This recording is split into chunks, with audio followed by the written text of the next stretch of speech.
Good morning. It is Saturday morning. It is Holy Saturday in the Holy Week terms. This is what today is called.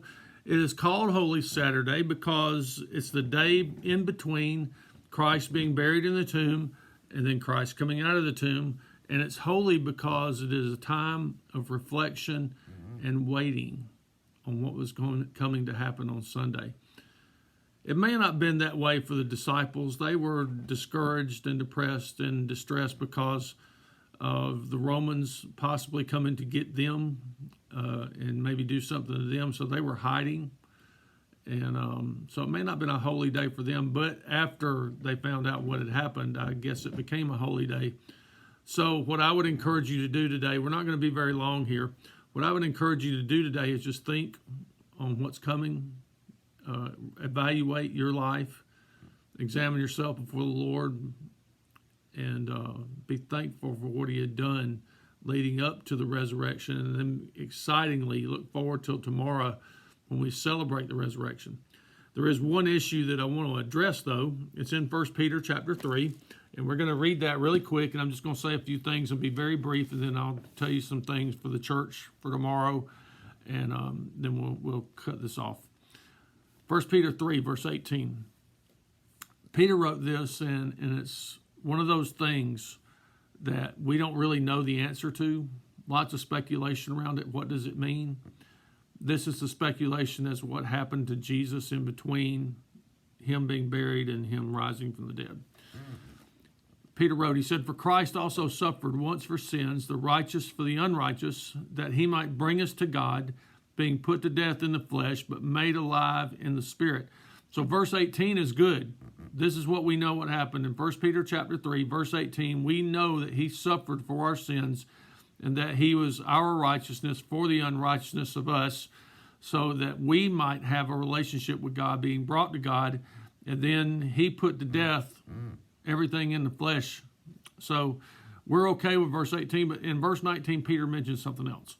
He says, "In which He went and proclaimed to the spirits in prison," verse 20, "because they formerly did not obey when God's patience waited in the days of Noah while the ark was being prepared, in which a few, that is 8 persons, were brought safely through the water."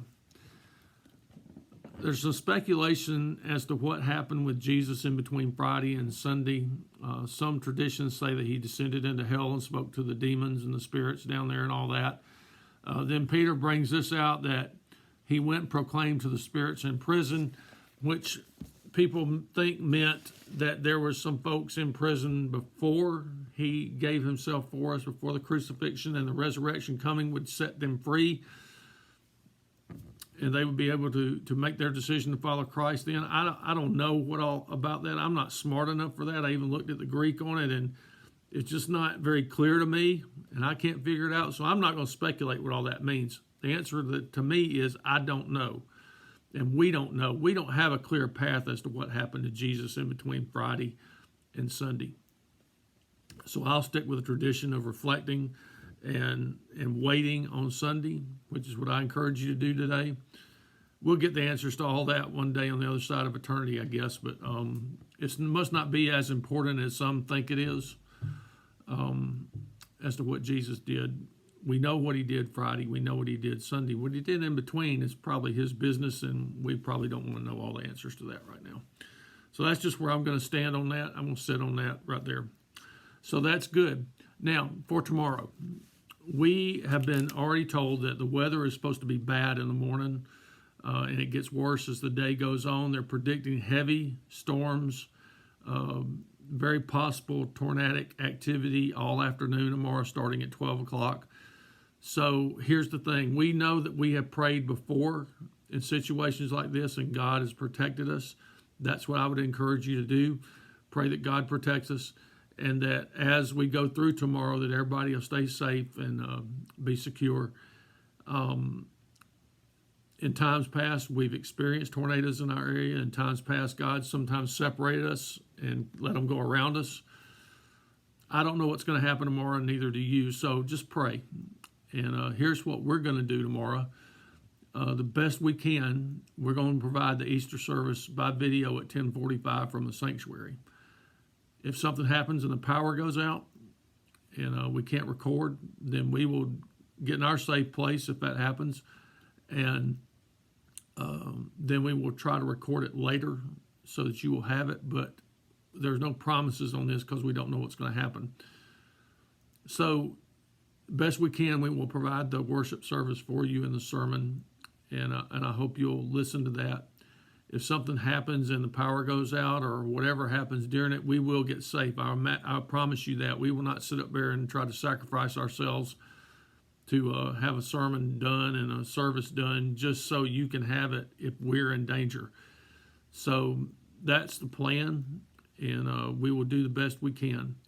I would encourage you to stay safe tomorrow. There's already been the question as for those of us that go to storm shelters, what do we do?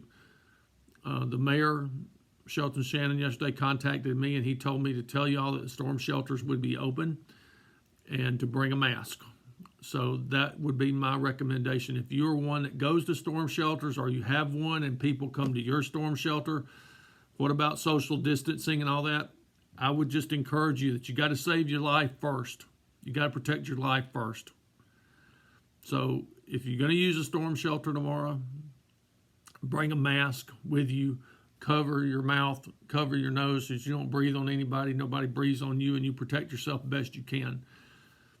As for the social distancing thing, I'll leave that up to you. I'm not going to tell you what to do or what not to do because I don't want that on my head. But in times past, we know that we've had these moments, and we prayed, God spared us, and we're going to pray that happens tomorrow. And for those of you who have called before and want to know if the church would be open during these times, we're going to go on the same attitude that we've been on in the past. I know Karen and I, in times past when it's gotten bad, we've come over and gotten in the hallway here by the office, and we will do that again tomorrow if we feel the need to do that. If you feel the need to do that, that's fine, but don't get out in the weather and just risk everything just to get here. Stay sheltered and safe where you are best you can. So y'all know what to do on all that. I just want to address that. So God bless y'all. Let's look forward to tomorrow. It's going to be a great day regardless because it's Sunday and it's the day we celebrate Christ's resurrection. So y'all have a good day today. Sunday's coming. We'll see you tomorrow. Bye.